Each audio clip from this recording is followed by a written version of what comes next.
Praise the lord. దేవునికి మహిమ కలుగును గాక. ప్రభు నామంలో మీ అందరికీ వందనాలు. అందరు బాగున్నారా అండి? మీరందరూ బాగున్నారని మేము విశ్వసిస్తున్నాం. ప్రతిదినం మీ కొరకు ప్రార్థన చేస్తున్నాం. ఈ సమయంలో దేవుని వాక్యం వినడానికి మనమందరం మన హృదయాలను సిద్ధపరచుకుందాం. షకీనా మినిస్ట్రీ సంఘ కాపరి పాస్టర్ జి విజయ్ కుమార్ గారు ఈ సమయంలో మనకు వాక్య సందేశాన్ని అందిస్తారు. మనమందరం ప్రార్థనాపూర్వకంగా ఏకీభవించి దేవుని దీవెనలు పొందుదాం.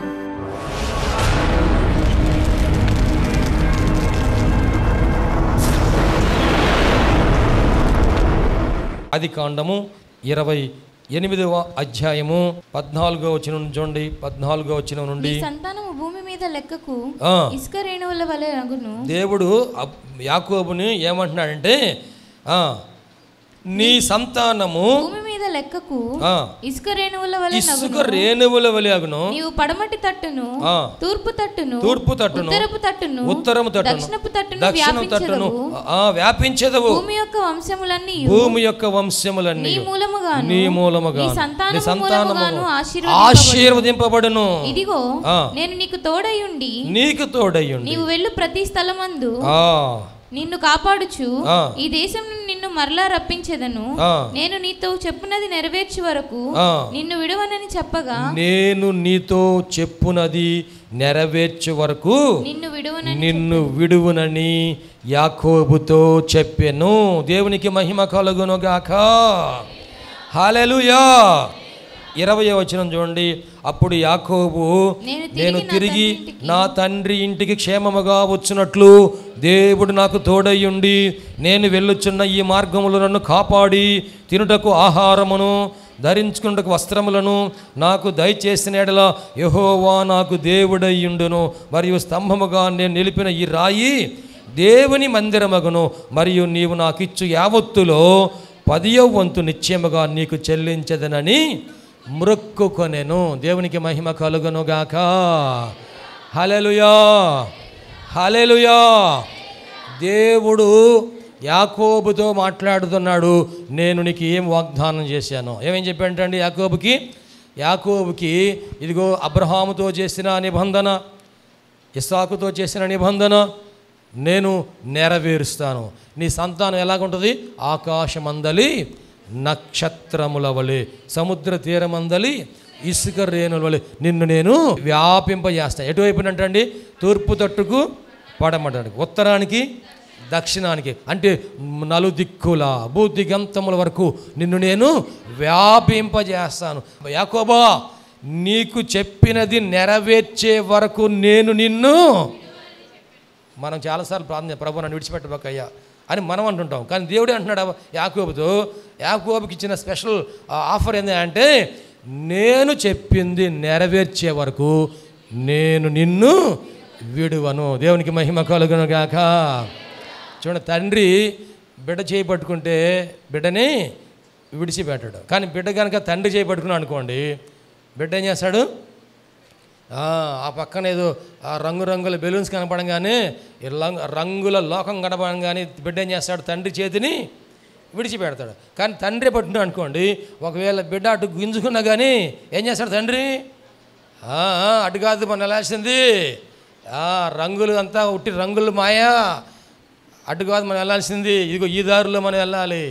ఇది ఇరుకు దారి కదా, ఇరుకు దారిలోనే నేను మీకు విశాలతను కలుగు చేస్తాను, నీవు నడవలసిన త్రోవ ఇది అని తండ్రి నడిపిస్తూ ఉంటాడు. దేవునికి మహిమ కలుగును గాక. యాకోబు, నీతో చెప్పినది నేను నెరవేర్చే వరకు నిన్ను నేను విడువను. మరి అటువంటి దేవునికి మనం ఇంకెంత ప్రార్థన చేయాలండి కదా? అటువంటి దేవుడిని ఎంత గట్టిగా మనం అడగాలి? నిశ్చయముగా నీవు నన్ను ఆశీర్వదించి. రాత్రంతా ప్రార్థన చేసినప్పుడు యాకోబు అన్నాడు ఒకటే మాట, నన్ను విడిచిపెట్టాయా యాకోబు అంటున్నాడు దేవుడు. కానీ యాకోబు ఏమంటున్నాడు? నీవు నన్ను ఆశీర్వదించితేనే కానీ నేను నిన్ను విడువను. దేవునికి స్తోత్రం, హల్లెలూయా. అటువంటి ప్రార్థన మనము దేవుని సన్నిధిలో చేసినప్పుడు ఆయన తప్పనిసరిగా మనను ఆశీర్వదించే దేవుడై ఉన్నాడు. దేవునికి స్తోత్రం. యాకోబు కన్నీళ్లతో మొరపెట్టాడు, బతిమలాడాడు, గోజాడాడు. ఇంకా ఆయన గురించి ఏం రాబడిందంటే, మగసిరి కలిగి పోరాడాడు. దేవునికి మహిమ కలుగును గాక. దేవుడే అన్నాడు, నువ్వు మనుషులతోనూ దేవునితోనూ పోరాడి గెలిచితివి. దేవునికి మహిమ కలుగును గాక. మనం నెక్స్ట్ అంశంలోకి వెళ్దాం. నెక్స్ట్ అంశం ఏంటి? నీవు నా సరిహద్దులను విశాలపరచి, నీవు నా సరిహద్దులను విశాలపరచు. యాకోబుతో దేవుడు అన్నాడు, తూర్పు తట్టుకి, పడమటి తట్టుకి, ఉత్తరముకి, దక్షిణంకి నీవు వ్యాపిస్తావు, విశాలపరచబడతావు. దేవునికి మహిమ కలుగును గాక. దేవుడు నీ సరిహద్దులను విశాలపరచాలని కోరుకుంటున్నాడండి. మన సరిహద్దులు విశాలపరచబడాలంటే మొట్టమొదట మనము 119వ కీర్తన 32వ వచనం చదువుకుందాం. 119వ కీర్తన 32వ వచనం. నా హృదయమును నీవు విశాలపరచినప్పుడు, ఏంటమ్మా? నా హృదయమును నీవు విశాలపరచినప్పుడు, నా హృదయమును నీవు విశాలపరచినప్పుడు నేను నీ ఆజ్ఞల మార్గమున పరుగెత్తెదను. నేను నీ ఆజ్ఞల మార్గమున పరుగెత్తెదను. ప్రియదేవుని బిడ్డలారా, నీ జీవితంలో ఇదిగో నీ దర్శనాన్ని దేవుడు విశాలపరచాలి అంటే, నీ సరిహద్దులను దేవుడు విశాలపరచాలి అంటే, నీ కుటుంబాన్ని దేవుడు విశాలపరచాలి అంటే, నీ బిడ్డల జీవితాలను, వారి భవిష్యత్తును దేవుడు ఆశీర్వదించాలి అంటే, మొట్టమొదట మనము దేవుని సన్నిధిలో ఇదిగో ఈ ప్రార్థన చేయాలి. ప్రభువా, నా హృదయమును విశాలపరచు నాయన, నా హృదయమును విశాలపరచు. విశాలపరచబడిన హృదయం అంటే దేవుని ప్రేమ కలిగిన హృదయం. దేవునికి మహిమ కలుగును గాక. మనం మనుషుల ప్రేమతో ప్రేమిస్తామండి కదా. మనుషుల ప్రేమకు పరిమితి ఉంది, లిమిట్ ఉంది. దేవుని ప్రేమకు పరిమితి లేదు. అది ఎటువంటి ప్రేమ? అపరిమితమైన ప్రేమ. మన ప్రేమకి లిమిట్ ఉంది, కానీ దేవుని ప్రేమ మనది లిమిటెడ్, ఆయన ప్రేమ అన్లిమిటెడ్. దేవునికి స్తోత్రం అండి. హల్లెలూయా. కొరింథీయులు రాసిన 2వ పత్రికలో సంఘాన్ని హెచ్చరిస్తూ 6వ అధ్యాయం 11వ వచనంలో, ఓ కొరింథీయులారా, అరమర లేకుండా మీతో మాట్లాడుచున్నాను. మా హృదయం విశాలపరచబడి ఉన్నది. మీ ఎడల మా అంతఃకరణము సంకుచితమై ఉండలేదు గాని మీ అంతఃకరణమే సంకుచితమై ఉన్నది. మీ ఎడల మాకున్న అంతఃకరణమునకు ప్రతిఫలముగా మీరును మీ హృదయములను విశాలపరచుకొనుడి. నా పిల్లలని మీతో ఇలాగున చెప్పుచున్నాను. దేవునికి స్తోత్రాలు చేద్దామండి. మీ హృదయాలు ఎలాగుండాలి కొరింథీయులారా? సంకుచితంగా ఉన్నాయి, మీ ఆలోచనలు సంకుచితంగా ఉన్నాయి, మీ మనస్సులు సంకుచితంగా ఉన్నాయి. మీ హృదయములను విశాలపరచుకొనండి. ఇదిగో మీ ఎడల మా హృదయాలు విశాలపరచబడి ఉన్నాయి, కానీ మా ఎడల మీ హృదయాలు విశాలపరచబడలేదు. విశాలపరచబడిన హృదయం అంటే అర్థం చేసుకునే హృదయం. దేవునికి స్తోత్రం అండి. విశాలపరచబడిన హృదయాలంటే భారం భరించే హృదయాలు. విశాలపరచబడిన హృదయాలు అంటే దేవుని ప్రేమతో నింపబడిన హృదయాలు. మనం కూడాను మా జాగ్రత్తగా వినండి, నా మాట జాగ్రత్తగా వినండి. మన కుటుంబంలో మనం ప్రభువుని నమ్ముకున్నామంటే మన హృదయాలు విశాలపరచబడి ఉండాలి, సంకుచితమైన స్వభావాలు కలిగి ఉండకూడదు. విశాలమైన హృదయం అంటే పెద్ద మనసు కలిగి ఉండాలి. మనం ఎటువంటి మనసు కలిగి ఉండాలండి? నీ వయసు చిన్నదైనా సరే నీ మనసు ఎలాగ ఉండాలి? పెద్ద మనసు ఉండాలి. ఒకవేళ నేను దూషించారా, దేవుడు క్షమిస్తాడులే, నేను క్షమిస్తున్నాను, దేవుడు నేను క్షమిస్తాడు అని పెద్ద మనసుతో ఏం చేయాలంటండి? మనం ఏం చేయాలంట? దూషణకు ప్రతి దూషణ చేయకూడదు, క్షమించేసా. ఎందుకంటే నేను కూడా తెలియనప్పుడు చాలామంది దూషించాను, కానీ దేవుడు నా హృదయాన్ని విశాలపరిచాడు. తల్లి ఏం చేసిందంటండి? బిడ్డలు చేసే తప్పులన్నీ కడుపులో దాచుకుంటుంది కదా. తల్లి బిడ్డల తప్పులన్నీ ఏం చేసిందండి? కడుపులో దాచుకుంటుంది. మా అబ్బాయి ఎట్లా తప్పు చేసాడని చెప్పేది ఎవరైనా?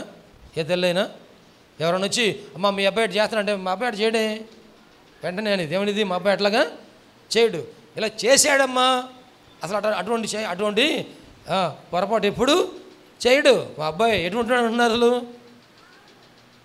వాళ్ళ నాన్నలు అంటాడు అసలు నిప్పు. మా అబ్బాయి ఎటువంటి నిప్పు, పులి కడుపునా పులే పుట్టింది. నిప్పు అట మాట్లాడితే ఏంది తప్పు, నువ్వు చెప్పేది దాచుకుంటుంది. ప్రేమ అనేక పాపాలను కప్పును. దేవునికి మహిమ కలుగును గాక. మనం కూడా మన కుటుంబ సభ్యులు, మన ఇంట్లో వాళ్ళు, మనకంటే పెద్దవాళ్ళు కావచ్చు, చిన్నవాళ్ళు కావచ్చు, మన చుట్టుపక్కలను అన్నదమ్ములు, అక్క చెల్లెలు, ఇరుగు పొరుగు వారు, స్నేహితులు ఒకవేళ తొందరపడి మాట్లాడినా సరే మనం ఏం చేయాలంట, దానిని వెంటనే సీరియస్గా చేయకూడదు, స్టేటస్లో పెట్టకూడదు. దాన్ని వెంటనే ఏం చేయాలి, దాన్ని వెంటనే ఓర్చుకోవాలి, సరి చేసుకోవాలి, మనం భరించుకోవాలి, చెప్పాలి. మనం ఎప్పుడైతే ఇటువంటి విశాలమైన హృదయం కలిగి ఉంటామో అనేక మందిని ప్రభు కొరకు మనం సంపాదించుకుంటాం. దేవునికి మహిమ కలుగును గాక. హల్లెలూయా. ఓ కొరింథీయులారా, అరామరా లేకుండా నీతో నేను మాట్లాడుతున్నాను, మీరు నా పిల్లలని మాట్లాడుతున్నాను. ఏమంటున్నానండి, మీరు నా పిల్లలని మాట్లాడుతున్నాను. మీ ఎడల మా హృదయాలు విశాలపరచబడి ఉన్నాయి, కానీ మా ఎడల మీ హృదయాలు విశాలపరచబడి లేవు. కొరింథీ సంఘంలో చాలా లోపాలు ఉన్నాయి. ఈ కొరింథీ సంఘాన్ని సరిచేయడానికి పౌలు గారు విశాలమైన మనసుతో ఆ తప్పులన్నీ కూడా వారికి చెప్పి, నచ్చజెప్పి, బుద్ధి చెప్పి వారిని సరిచేశాడు. దేవునికి స్తోత్రం అండి. హల్లెలూయా. నచ్చ చెప్పకపోతే, బుద్ధి చెప్పకపోతే సరెవరు, కానీ తిరుగుబాటు వచ్చేసింది. మన కుటుంబంలో తిరుగుబాటు వచ్చేది, మన స్నేహితులతో తిరుగుబాటు వచ్చేది, మనం పనిచేసే స్థలంలో తిరుగుబాటు వచ్చేది. జాగ్రత్త. ఎక్కడున్నా సరే మన హృదయాలు విశాలపరచబడిన హృదయం కలిగి ఉంటే మనము అనేక మందిని దేవుని కొరకు సంపాదించుకుంటాం. దేవునికి స్తోత్రం అండి. ఒక్క ఆత్మను కూడా పోగొట్టుకోవద్దు. దేవునికి స్తోత్రం. ఒక్క బిడ్డను కూడా పోగొట్టుకోవద్దు. దేవునికి స్తోత్రం. ఒక్క స్నేహితుని కూడా కోల్పోవద్దండి. దేవునికి స్తోత్రం అండి. పోగొట్టుకోవడం సులభమే, కానీ సంపాదించుకోవాలంటే చాలా సంవత్సరాల టైం పట్టింది. చాలా సంవత్సరాల టైం పట్టింది. టైం విలువ మీరు గుర్తుంచుకోండి. టైం విలువ మీరు గమనించండి. మీ జీవితంలో పోగొట్టుకున్న డబ్బులు సంపాదించుకోవచ్చు, బంగారం సంపాదించుకోవచ్చు, ఆస్తిపాస్తులు సంపాదించుకోవచ్చు, స్థలాలు పొలాలు సంపాదించుకోవచ్చు, మేడలు మిద్దెలు సంపాదించుకోవచ్చు, వస్తు వాహనాలు సంపాదించుకోవచ్చు. పోగొట్టుకున్న సమయాన్ని మరలా మనము సంపాదించుకోలేము. ఒక స్నేహం పోగొట్టుకుంటే మరలా సంపాదించుకోవాలంటే చాలా కష్టం. మనం మారు మనసు పొందొచ్చాము, కానీ వాళ్ళు మాత్రం లోకస్తులు మారు మనసు పొందరు. మనము అన్నీ చాలా జాగ్రత్తగా వాడుకుంటూ ఉంటాం, కానీ సమయం విషయం వచ్చేసరికి దాన్ని నిర్లక్ష్యం చేస్తూ ఉంటాం. మా మేనల్లుడు వాళ్ళ అమ్మాయి మా ఇంటికి వచ్చినప్పుడు నేను షర్ట్ వేసుకుంటున్నా, బనియన్ మీద ఉన్నా. నా బనియన్ చూసి అంది, మాస్టర్ గారు మీ బనియన్ కూడాను బెజ్జాలు ఉంటాయా అంటే నేను అన్నాను, ఈ బనియన్ని ఎంతవరకు ఉపయోగపడద్దో అంతవరకు ఉపయోగించుకుంటానమ్మా, అంత జాగ్రత్తగా వాడుకుంటాను. నా చెప్పులు అరిగిపోయిన దాకా నేను వాడుకుంటా ఉంటాను.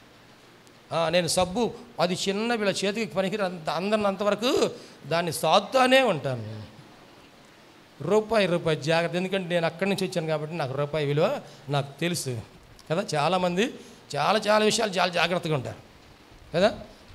కానుక ఇచ్చేటప్పుడు ఎన్నిసార్లు ఆలోచన చేస్తారు, అసలు అంత ప్రార్థన చేస్తారో నాకు అర్థం కాదు. కానుక ఇచ్చేటప్పుడు ఎన్నిసార్లు ఆలోచన చేస్తారు. ఫంక్షన్లు అంటే ఎంత పరిగెత్తుతారో, మందిరానికంటే మాత్రం పెళ్ళి నడక కదా. క్యాట్ వాక్ నడుచుకుంటూ వస్తారు మందిరానికి వచ్చేటప్పుడు. సినిమాకి వెళ్ళే వాళ్ళు చూడండి, పరిగెత్తుకుంటూ వెళ్తారు. ఎందుకంటే డబ్బులు పెట్టి టికెట్ కొన్నాం కాబట్టి అది అక్కడ అయిపోయిద్దేమో, ఫస్ట్ అయిపోయిద్దేమో, కొంత అయిపోయింది నాకు అర్థం కాదేమో, టికెట్ అంత వేస్ట్ అయిద్దేమో. అనవసరమైన వాటి కోసము మనము సమయం కేటాయిస్తాం, అనవసరమైన వాటిని జాగ్రత్త చేస్తున్నాం, కానీ అవసరమైన వాటిని మార్తా విస్తారమైన పనులు పెట్టుకొని తొందరపడుతున్నావు. మరియ ఉత్తమమైంది ఏర్పాటు చేసుకుంది, అవసరమైంది ఒక్కటే. దేవునికి మహిమ కలుగును గాక. హల్లెలూయా. విశాలమైన హృదయం మనం కలిగి ఉన్నప్పుడు ఆయన మన సరిహద్దులను విశాలపరిచే దేవుడు. యెషయా గ్రంథంలో ఒక వాగ్దానం, నీ సరిహద్దులను ఆయన విశాలపరుస్తున్నాడు, నీ గుడారపు తాళ్లను సాగజేయము అన్నాడు. యెషయా గ్రంథంలో 54వ అధ్యాయం 2వ వచనం, నీ గుడారపు స్థలమును విశాలపరచుము. నీ నివాస స్థలముల తెరలు నివాస స్థలము యొక్క తెరలను నిరాటంకముగా సాగనిమ్ము. నిరాటంకముగా సాగనిమ్ము. నీ త్రాళ్ళను పొడుగు చేయుము. నీ త్రాళ్ళను పొడుగు చేయుము. నీ మేకులను దిగగొట్టుము. నీ మేకులను దిగగొట్టుము. కుడివైపునకును ఎడమవైపునకును నీవు వ్యాపించెదవు. నీ సంతానము అన్యజనముల దేశమును స్వాధీనపరచుకొనును. పాడైన పట్టణములను నివాస స్థలములుగా చేయుము. దేవునికి మహిమ కలుగును గాక. హల్లెలూయా.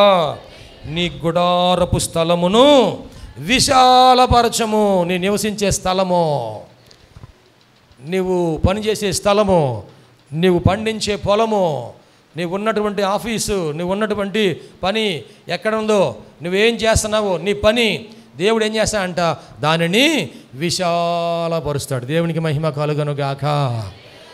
100 రూపాయలతో నువ్వు వ్యాపారం ప్రారంభించావేమో, దాన్ని ఏం చేస్తాడు దేవుడు, విశాలపరిచి 1000 రూపాయలకు నడిపిస్తాడు. 1000 రూపాయలకు వెళ్ళిన దాన్ని ఆయన ఆగడంట, ఇంకా దాని తాళ్లను సాగజేయము అన్నాడు. గుడారము పెద్ద చేయాలంటే దాని తాళ్ళు ఇంకా పొడుగు పెంచాలి. అది 1000 రూపాయలది 1,00,000 రూపాయలకి దేవుడు నడిపిస్తాడు. 1,00,000 రూపాయలు దాన్ని ఏం చేస్తాడు, కోట్ల రూపాయలకి దేవుడు నడిపిస్తాడు. దేవునికి మహిమ కలుగును గాక. హల్లెలూయా. ఆయన నీ సరిహద్దులను విశాలపరచును గాక. నీ కుటుంబంలో నువ్వు ఏమేమి ప్రయత్నాలు చేస్తున్నావో, నీ ప్రయత్నంలో నేను సఫలపరిచి ఆ కార్యములను నెరవేర్చి ఆయన ఆ వాగ్దానమును విశాలపరచును గాక.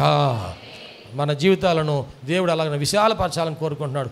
ఎబ్బేజు, ప్రభువా ఇదిగో నా సరిహద్దును విశాలపరిచాయ, నా సరిహద్దును విశాలపరిచాయ. ఇదిగో నాది చిన్న కుటుంబం నాయన, నన్ను అభివృద్ధి పరిచాయ. నాది చిన్న వ్యాపారం ప్రభా, అభివృద్ధి పరిచాయ. నాది చిన్న ఉద్యోగం నాయన, అభివృద్ధి పరచు ప్రభా. దేవుడు దానిని అభివృద్ధి పరుస్తాడు, ఆశీర్వదిస్తాడు. దేవునికి మహిమ కలుగును గాక. హల్లెలూయా.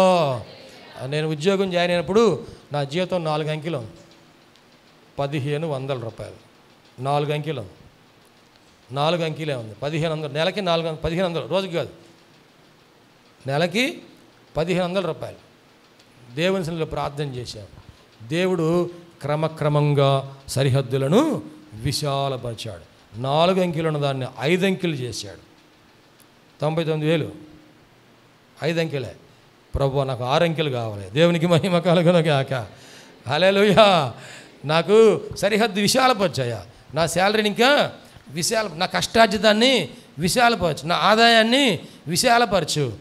నెలకి మీరు ఎంత సంపాదించాలని కోరుకుంటున్నారంటే, ఒక్కొక్కరు నాకు ఎంతైతే సరిపోద్ది అని అనుకుంటూ ఉంటారు కదండి. నాకు ఎంతైతే సరిపోద్ది అనుకుంటూ ఉంటారు. అయితే మీరు ఎంత అనుకుంటారో దేవుడు అంత ఇస్తాడు. మీరు ఎంత అనుకుంటారో అంతే ఇస్తాడు. మీరు నమ్మగలిగితే ఆయనకి అసాధ్యమైంది ఏమీ లేదు. ఆయన దగ్గర ఎంత ఉందో మీకు తెలుసా? మీరు దాన్ని లిమిట్ చేయబాకండి, తెలియని దాన్ని లిమిట్ చేయబాకండి. దేవుడి దగ్గర 1,00,000 రూపాయలు ఉంటే ఏమోలే అనుకోబాకండి. ఆయన దగ్గర ఎంత ఉంటాయో అసలు మనం లెక్కింపలేనంత ఉంటాయి. దేవునికి స్తోత్రం అండి. నీకు అన్ని విషయాలు కూడా ఈ కొంచెం ఆరోగ్యం బాగుపడితే చాలు, కొంచెం నడకొస్తే చాలు, మందిరానికి వెళ్తే చాలు అనుకోబాకండి. దేవుడు పరిగెత్తింపే చేసే దేవుడు. దేవునికి మహిమ కలుగును గాక. ఈ కొంచెం ఉంటే చాలు అనుకోబాకండి. దేవుని లిమిట్ చేయబాకండి. ఆయన అత్యధికమైన మహిమైశ్వర్యము కలిగిన దేవుడు. దేవునికి స్తోత్రం అండి. హల్లెలూయా. దేవుని మహిమ కొరకు చెబుతున్నాను. ఈ రోజున దేవుడు నాకు 1,30,000 రూపాయలు ప్రతి నెల దేవుడికి ఆ జీతం ఇస్తాను. దేవునికి స్తోత్రం. హల్లెలూయా. హల్లెలూయా. ప్రేమైన దేవుని బిడ్డలారా, మన సరిహద్దులను విశాలపరిచే దేవుడు. ముందు నీ ఆలోచన విశాలం అవ్వాలి, నీ విశ్వాసం విశాలం అవ్వాలి. నీ విశ్వాసం, నువ్వు నమ్ముట నీ వలనైతే నమ్మువానికి సమస్తము. ఒక తండ్రి వచ్చినప్పుడు ఈ మాట ప్రభు చెప్పాడు. ఆ తండ్రి అంటున్నాడు, అయ్యా నా బిడ్డను దయ్యం పట్టిందయ్యా, మీ శిష్యుల దగ్గర తీసుకొస్తే వాళ్ళు వెలగొట్టలేకపోయారు, నీ వలనైతే నువ్వు దయ్యాన్ని వెలగొట్టు ప్రభు. అప్పుడు ప్రభు అన్నాడు, నా వలనైతే కాదయ్యా, నమ్ముట నీ వలనైతే, నువ్వు నమ్మగలిగితే, నమ్ముట నీ వలనైతే, నమ్ముట నీ వలనైతే నీకు సమస్తము సాధ్యమే అని ప్రభు చెప్పారు.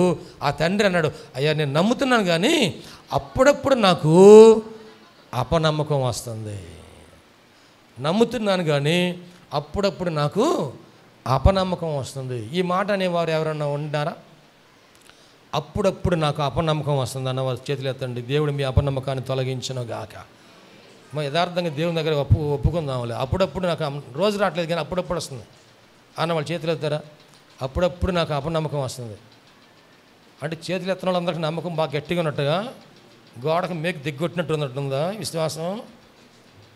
మీరు చెప్పుకోలేకపోతున్నారు, కొంతమంది చెప్తున్నారు. చెప్పిన వారిని దేవుడు దీవించును గాక.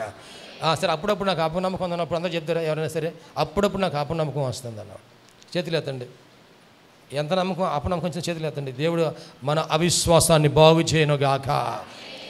ప్రభు వారి శిష్యులు ప్రభు దగ్గరికి వచ్చి మాట్లాడి, ప్రభు మా విశ్వాసాన్ని బాగు చేయను, ఆయన మాకు ప్రార్థన నేర్పించాయి. మరి ప్రభుని శిష్యులే అడిగారు కదా, మనం అడుగు తప్ప, మనం ఒప్పుకుంటే తప్ప?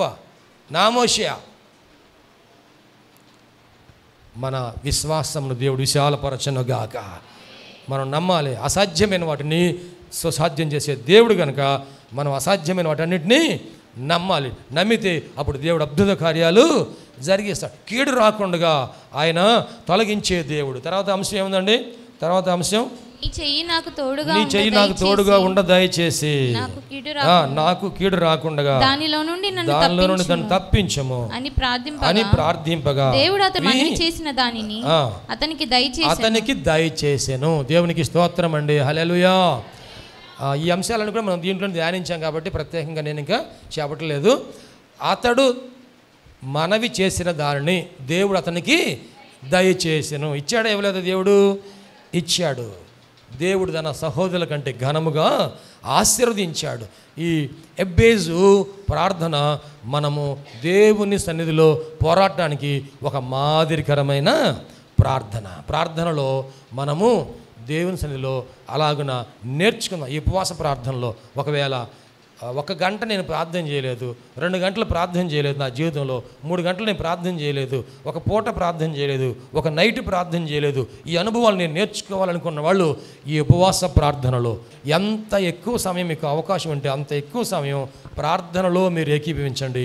దేవునితో మాట్లాడండి. ఎబ్బేజు పొందిన ఆశీర్వాదాలు మనం పొందుదము గాక. ఆమేన్. ఆయన మనల్ని ఎంతగానో ప్రేమిస్తున్నాడు కనుక మనందరి ప్రార్థన ఆలకించి మనము మనవి చేసిన వాటిని ఆయన దయచేయును గాక. ఒక చిన్న కథ చెప్పి నేను ముగిస్తున్నాను. ఇది కథ. ఒక దారము ఒంటరిగా ఉందంట. నీకులాగే ఒంటరిగా ఉంది కదండి. కొంతమంది ఇంట్లో ఉంటారు కానీ బయట రారు. కొంతమంది ఎవరితో కూడాను మాట్లాడకుండా ఉంటారు. ఒంటరిగా ఉండటం చాలా ఇష్టంగా ఉంటుంది. అటువంటి వాళ్ళకి కొంచెం కౌన్సిలింగ్ వాళ్ళు ఏం చేయాలి? నలుగురితో మాట్లాడండి, ఇంట్లో ఉన్న వాళ్ళతో మాట్లాడండి, మనసు ఇప్పి మాట్లాడండి, ఓపెన్గా మాట్లాడండి, నలుగురితో కలిసి ఉండండి. అప్పుడు వాళ్ళకి దైవ జ్ఞానం తెలిసిద్ది, లోక జ్ఞానం తెలిసిద్ది.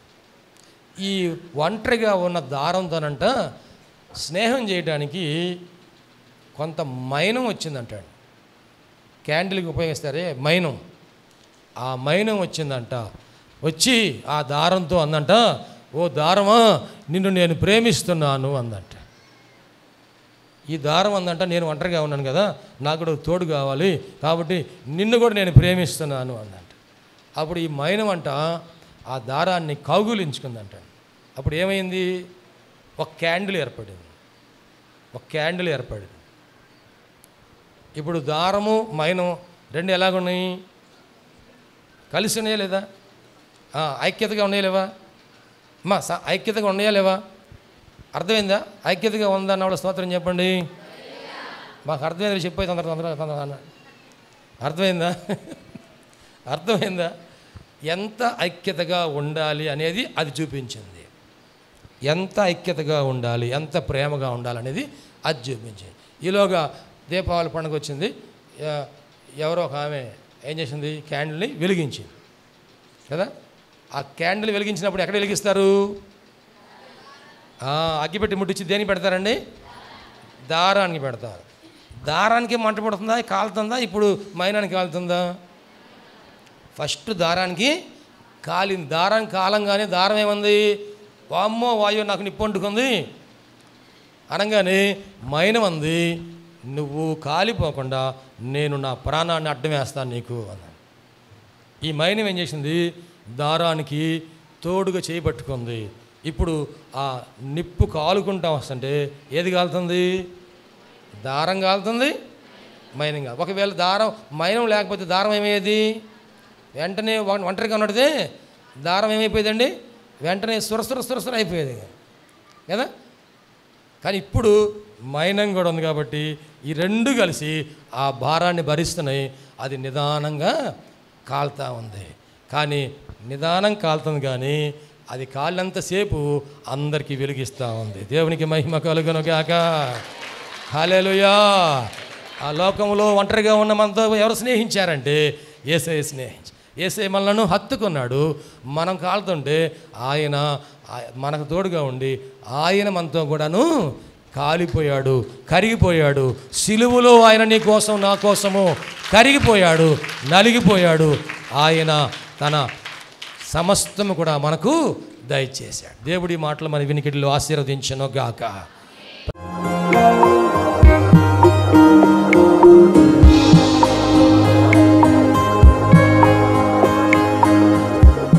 ప్రభునందు ప్రియ దేవుని బిడ్డలారా, ఎంతవరకు దేవుని వాక్యం విన్నందులకు ప్రభునామమున వందనాలు తెలియజేస్తున్నాం. మనం అందరం ప్రార్థనలో ఏకీపిద్దాం. తలలు వంచి కనులు మూసుకొని ప్రార్థనలో ఏకీపిద్దామండి. ప్రార్థించుకుందాం. మహోన్నతుడైన దేవ, పరిశుద్ధుడైన మా ప్రభువా, నీ పరిశుద్ధమైన పాదములకు వందనాలు. ఇదిగో నాయనా, ఈ వాక్యము ద్వారా మాతో మీరు మాట్లాడినందుకు వందనాలు ప్రభా. అవును, నువ్వు సజీవుడైన దేవుడు అయ్యా, మాట్లాడే దేవుడవు ప్రభా. ఈ వాక్యం మా హృదయంలో పదిలిపరుచుకుంటూ సహాయం చేయండి. సంపూర్ణమైన మారు మనసు మాకు దయచేయండి. పాప క్షమాపణ అనుభవం మాకు దయచేయండి. రక్షణ ఆనందం మాకు దయచేయండి ప్రభువా. ఈ అనారోగ్యములు, బలహీనతలు, సమస్యలు, శోధనలు, సైతాను ఆటంకాలు అన్నీ కూడా యేసుక్రీస్తు నామములో తొలగించండి నాయన. పరిశుద్ధాత్మ దేవ, మీ కార్యం జరిగించండి అయ్యా. మీరు మాకు తోడుగా ఉండి దీవించండి. మమ్మల్ని, మా కుటుంబం జ్ఞాపకం చేసుకోండి. మా బిడ్డలు మీరు ఆశీర్వదించండి ప్రభువా. మా కుటుంబంలో రక్షణ ఆనందం సంపూర్ణంగా దయచేయండి. ఎటువంటి అవసరాలను మీకు తెలుసునైనా ప్రతి అవసరతలో కూడా మాకు సహాయం దయచేయండి. అన్ని విషయాలు కూడా మీరు దీవించండి. ఈ టీవీ ప్రోగ్రాం చూసిన ప్రతి ఒక్కరిని పేరు వరుసన మీరు దీవించి రక్షించి మీరు అక్కడ కొరకు సిద్ధపరచండి. మంచి భవిష్యత్తును వారికి దయచేసి మీ కృపలో మీరు వర్ధల చేయమని నీకే సమర్పణ చేసుకుంటూ యేసయ్య పరిశుద్ధ నామములో స్తుతించి ప్రార్థించి వేడుకుంటున్నాము తండ్రి. ఆమెన్. తండ్రి, కుమార, పరిశుద్ధాత్మ త్రియేక దేవుని దీవెన తోడుగా నడిపించను గాక. Amen, amen, amen. మీ అందరికీ ప్రభునామన వందనాలు. దేవుడు మిమ్మల్ని దీవించను గాక. ఆమెన్. ప్రభునందు ప్రియమైన సహోదరి సహోదరులందరికీ షకీనా ప్రార్థనా మందిరం తరపున హృదయపూర్వక వందనాలు తెలియజేస్తున్నాం. దేవుని కృప వలన 2012వ సంవత్సరంలో 350 గజముల స్థలంలో ఈ మందిరం నిర్మించుకోవడానికి ప్రభు కృపించారు. 2016వ సంవత్సరంలో నూతన స్థలం 180 గజముల స్థలం తీసుకోవడానికి ప్రభు సహాయం చేశారు.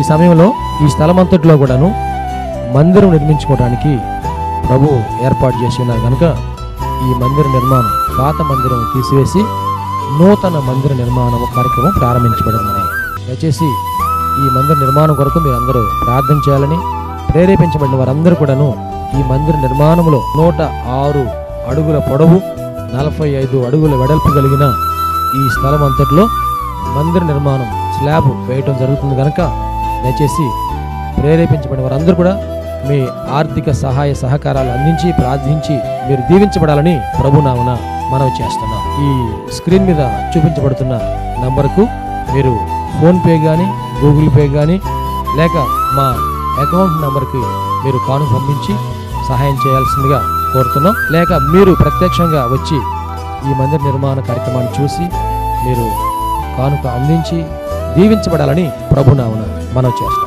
ప్రభు మనందరి తోడుగా ఉండి ఆశీర్వదించును గాక. ఆమెన్. షకీనా ప్రార్థనా మందిరంలో ఆదివారపు ఆరాధనకు మా ఆహ్వానం. అనారోగ్యంతో బాధపడుచున్నారా? దురాత్మలతో పీడింపబడుచున్నారా? పాపపు అలవాట్లు మానలేకపోతున్నారా? కుటుంబ సమస్యలతో కుంగిపోతున్నారా? భవిష్యత్తు గురించి భయపడుచున్నారా? షకీనా ప్రార్థనా మందిరానికి ఇదే మా ఆహ్వానం. రక్షణానందం పొందడానికి, ఆరోగ్యము, ఆశీర్వాదం పొందడానికి, పరిశుద్ధాత్మ అభిషేకం పొందడానికి, ప్రభు రాకడ కొరకు సిద్ధపడుటకు ఆదివారం ఉదయం 7:30 గంటలకు జరుగు ఆరాధనకు అందరికీ ఇదే మా ప్రేమపూర్వక ఆహ్వానం. షకీనా మెలోడీస్ అను మా పాట DVDలు, CDలు మరియు పాటల పుస్తకములు మా యొద్ద లభించు మరియు గుంటూరులోని ప్రబోధ బుక్ స్టాల్ నందు మీకు లభించు. ఈ సందేశం మీకు ఆశీర్వాదకరంగా ఉందని నమ్ముచున్నాము. మీ ప్రార్థన అవసరతలకు మరియు మరిన్ని వివరములకు సంప్రదించవలసిన మా address pastor G. Vijay Kumar గారు, షకీనా ప్రార్థనా మందిరం, శారదా కాలనీ, 32వ లైన్, గుంటూరు. మా ఫోన్ నంబర్స్ 9963242497 మరియు ఒక నంబర్ 8885539777.